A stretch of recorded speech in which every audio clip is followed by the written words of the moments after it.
por isso, né? Porque essas crises, elas vêm justamente para atacar aqueles que já não têm quase nenhum direito, né, na sociedade. Então, a gente escolheu esse tema e aí a gente convidou, eu acho que é a melhor mesa desde então, né, do SAIASO. A gente convidou a Mariana Lopes, que está aqui do meu lado, que é servidora técnica lá da UFG, mestrando em História pela UFO, né? Universidade Federal de Uberlândia.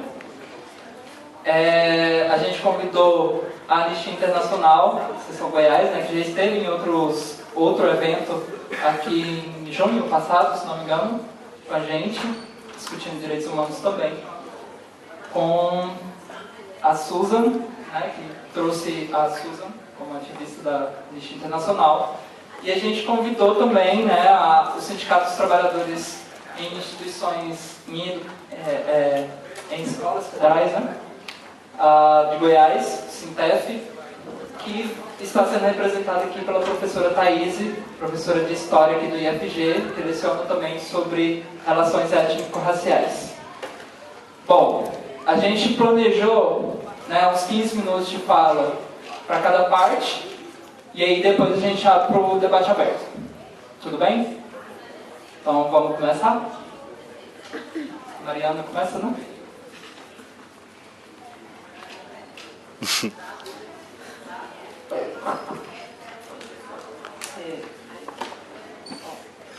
Tá dando para ouvir? Sim. Bom dia a todas. Meu nome é Mariana.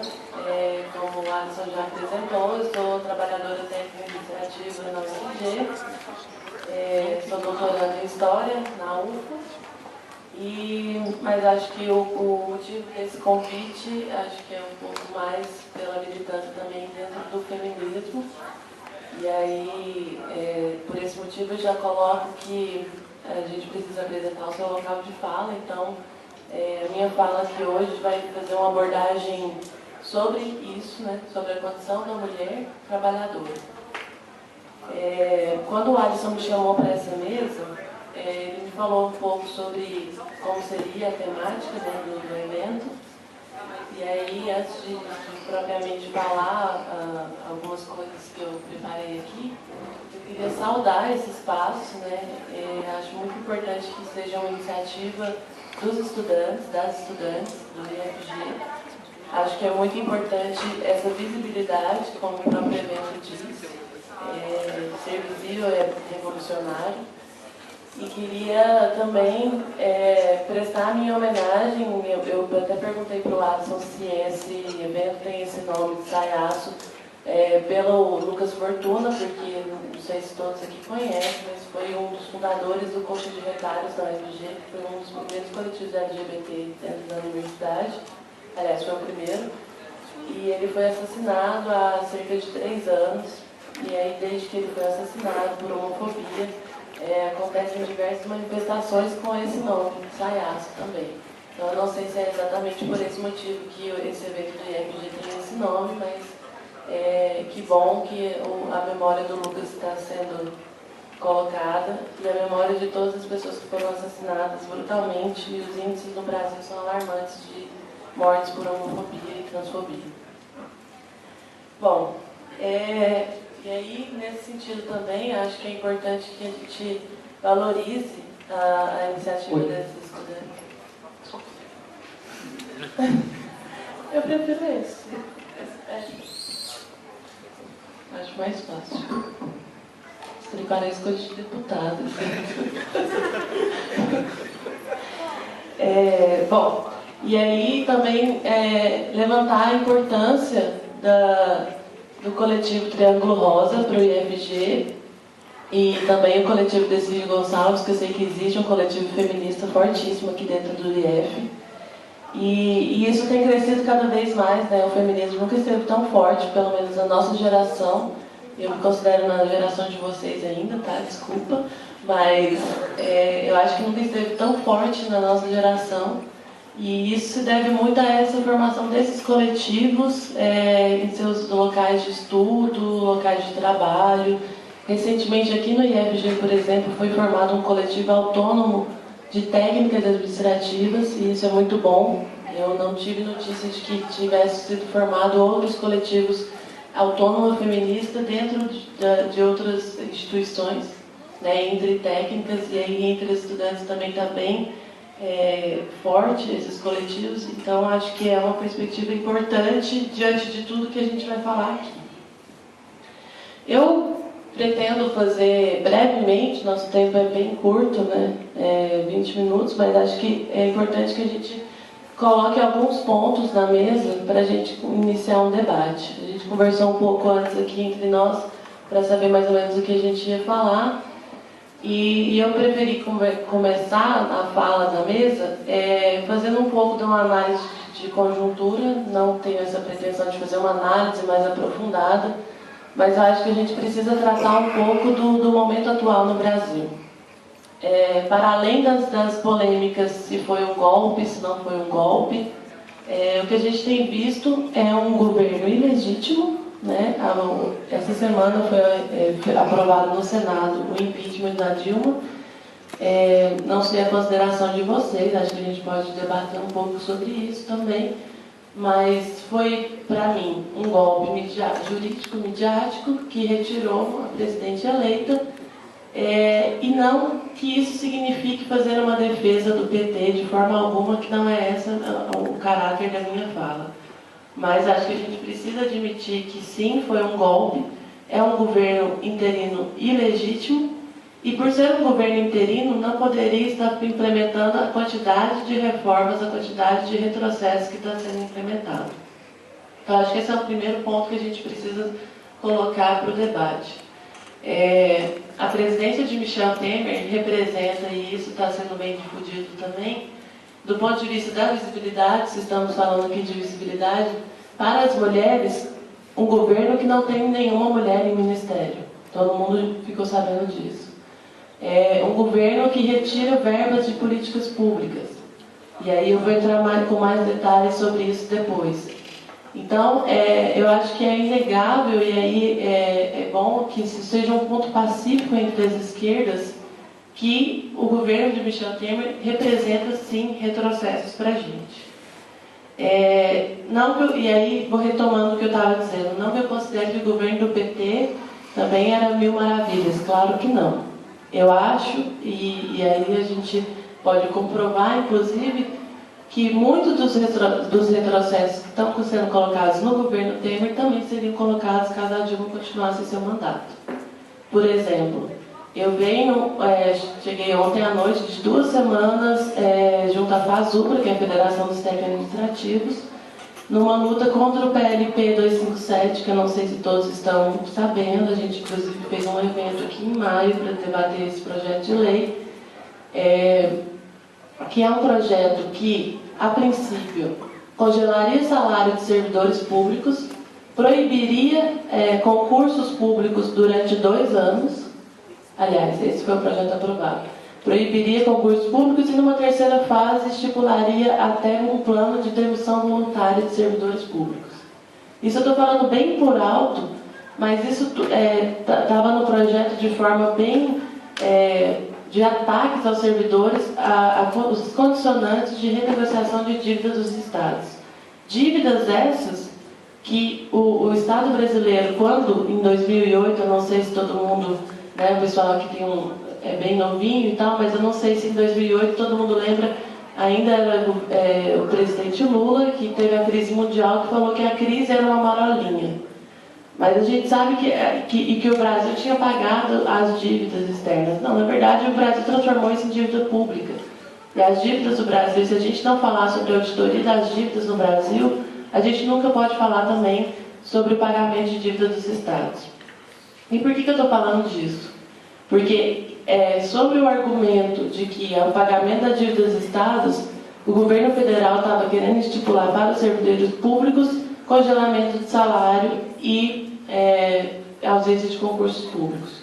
Como que isso afetaria diretamente o IFG? E como isso vai afetar, porque apesar da nossa luta, isso foi aprovado. Afeta diretamente a vocês do IFG enquanto estudantes, Eu acho que a gente não precisa nem falar o quanto seria prejudicial a ausência de concursos públicos para técnicos e para professores aqui no IF. E para a realidade específica dos IFs, uma informação nova, não sei se é tão nova assim, não sei como estão os debates aqui dentro dos IFs, mas saiu um decreto recente também que corta 30% da verba dos IFs. Isso eu estou listando alguns dos retrocessos que a gente está percebendo de alguns meses para cá. E eu não estou dizendo que esses retrocessos são só do governo Temer. O PL 257 era do governo Dilma. O corte de verbas dos IFs estava previsto também no governo Dilma. Além disso, está no Congresso e está em regime já passou numa primeira comissão, vai para uma nova votação, um projeto de emenda constitucional que pretende mudar a Constituição do Brasil, que desvincula as receitas da União de Saúde e Educação. E aí, desvinculando isso, eu também acho que a gente não precisa nem falar o quanto isso vai ser um retrocesso, principalmente para a população pobre desse país. E aí, continuando a listagem dos projetos do fim do mundo, né? Tem mais alguns outros retrocessos, né, desse novo governo. O ministro da Saúde, o secretário especial do SUS, ele é vinculado diretamente a planos de saúde. E aí tem sido colocado, foi lançada uma portaria na sexta-feira, se eu não me engano, de um projeto para colocar planos de saúde popular. Aí, a princípio, você pode pensar, não, mas plano de saúde popular é bom. Não, não é bom. A população brasileira, na Constituição de 88, conseguiu, com muita luta, com muita mobilização, que fosse feito o SUS, que é o Sistema Único de Saúde, que funcionava, apesar de todos os ataques da grande mídia. Sempre funcionou, sim, e é o único modelo no mundo que existia um Sistema Único de Saúde, né, de forma integrada, de várias áreas médicas, etc. Esse novo plano, para colocar planos de saúde populares, na verdade, na essência, se você ler o projeto da portaria que foi lançada sexta-feira, um plano de desmonte do SUS. E, bom, aí, mais um dos outros projetos, acho que a Thaís talvez fale um pouco sobre isso também. A gente está vendo um novo projeto, né, que é um projeto chamado Escola Sem Partido, que aí eu acho que a gente precisa conversar bem seriamente aqui entre os estudantes, que se esse projeto for aprovado, ele significaria uma lei da mordaça para os professores e significaria um retrocesso do ponto de vista educativo para os estudantes. É um projeto absurdo do tipo, se você é professor de biologia, você não pode ensinar algo que não seja, você não pode, não. Na verdade é o seguinte, o fulano a família do fulano é de uma religião evangélica, por exemplo. Nada contra os evangélicos, mas os evangélicos, que são quem estão propondo isso, a bancada da Bíblia no Congresso, acreditam no criacionismo, né? E um professor de biologia, ao explicar, por exemplo, sobre a evolução, etc., ele está contrariando as crenças daquela família. Pelo projeto Escola Sem Partido, a família desse estudante pode entrar na justiça para que o professor não dê o seu conteúdo, porque contraria as crenças daquela família. Então, vocês têm noção do que isso pode representar? Não vou nem entrar na área de humanos, na área de história, que é a minha área. Eu estou falando isso na área de biologia, para ficar bem claro qual que é o caráter desse projeto. O professor pode ser criminalizado, judicializado por estar ensinando os conteúdos da sua disciplina em sala de aula. E aí, eu acho que isso é uma coisa que a gente precisa debater fortemente entre os estudantes também, porque vocês pensam que vocês podem, vocês que já estão concluindo o ensino médio, tudo bem, mas as próximas gerações podem ter um déficit muito grande em termos de conteúdo por conta de um projeto desse tipo. Isso sem contar que proíbe também as discussões sobre gênero dentro das escolas. E aí eu acho que aí eu já entro um pouco sobre o recorte específico da minha fala. como que tudo isso afeta, como eu disse no começo, eu estou aqui, eu tenho um local de fala específico enquanto mulher trabalhadora, como que tudo isso afeta a vida das mulheres. Né? A escola sem partido, diretamente, com a ausência de discussão de gênero e com todos os retrocessos que eu já acabei de listar e com todo o crescimento da direita que a gente tem visto no país, vai ser um crescimento também do machismo, né? De gerações que serão educadas sem discussão de gênero. E aí eu estava esquecendo aqui de mais um dos retrocessos, que esse afeta diretamente a mulher trabalhadora também, que é uma proposta de reforma da Previdência, que é aumentar a idade, né, para aposentadoria. E isso afeta muito mais as mulheres, porque, como todo mundo sabe, as mulheres têm dupla, tripla, quádrupla jornadas de trabalho. Né? A carga de trabalho para a mulher já é maior. E aí, quando você iguala a idade de aposentadoria, a mulher com certeza vai ser mais prejudicada. E aí tem um recorte em várias instâncias, né, nas interseccionalidades que a gente tem que trabalhar. As mulheres no campo, por exemplo, têm maiores prejuízos ainda pelo trabalho exaustivo e porque o regime de aposentadoria pode prejudicar muito mais elas. Então, parece assim o fim do mundo mesmo. Se a gente começar a ver quantos projetos existem no Congresso Nacional, quantos projetos estão passando mesmo. Essa luta que a gente fez em Brasília realmente foi importante, porque a gente conseguiu tirar alguns pontos que eram importantes dentro do PLP 257, mas é aterrorizador você ir para Brasília e escutar um deputado, como a gente escutou, fazendo mobilização no Congresso essa semana, chamar os servidores públicos de vagabundos. Falar que quem estava lá protestando pelos seus direitos de não ter seus salários congelados por 20 anos, que é o que a PEC 241 vai fazer, são vagabundos, e foi dito isso e não aconteceu nada. Como não tem acontecido nada com diversos outros pessoas que têm feito ataques sistemáticos a mobilizações, a movimentos sociais, aí à esquerda de uma forma geral. Recentemente, bem recente mesmo, na semana passada a gente soube de denúncias de abuso sexual do Marco Feliciano, que foi um presidente da Comissão de Direitos Humanos há alguns anos atrás, que é uma das pessoas da bancada da Bíblia que está querendo uma escola sem partido, que é o autor de diversos projetos, que vota sempre nesses diversos projetos que a gente está colocando aqui como retrocesso. E aí, parece que a gente está numa situação muito quase apocalíptica, mas eu acho que aí a gente pode começar também a pensar quais são as nossas perspectivas de luta. É óbvio que a esquerda tem diversas frações, né? A gente não consegue se unificar sempre, mas eu acho que a gente pode pensar em algum tipo de unificação, sim, para lutar contra todos esses retrocessos.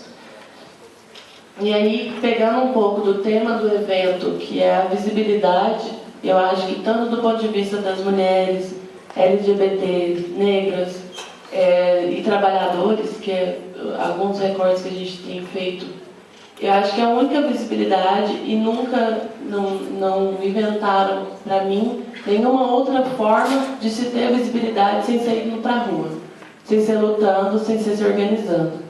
Então, por isso eu comecei minha fala saudando esse espaço, porque é isso a se fazer visibilidade.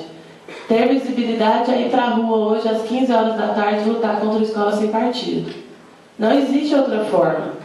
A gente pode ir até para o Congresso Nacional tentar lutar lá, mas aqueles caras não vão ouvir a gente.